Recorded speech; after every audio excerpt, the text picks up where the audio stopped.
Welcome to another lesson that is part of the TI-30XPlus MathPrint student course. In this lesson we'll be covering trigonometric calculations. Each of the trig functions sine, cos and tan have dedicated multi-tap keys for completing trig calculations.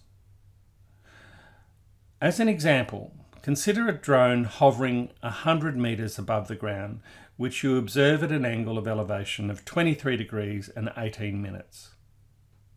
How far from you is the drone horizontally to the nearest meter? Well, the relevant calculation is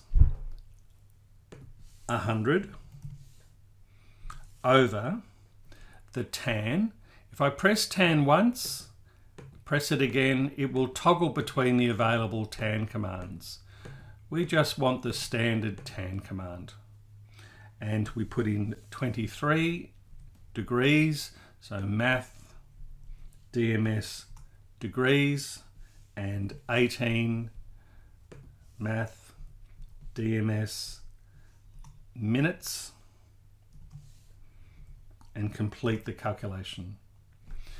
And this indicates the answer is approximately 232 meters.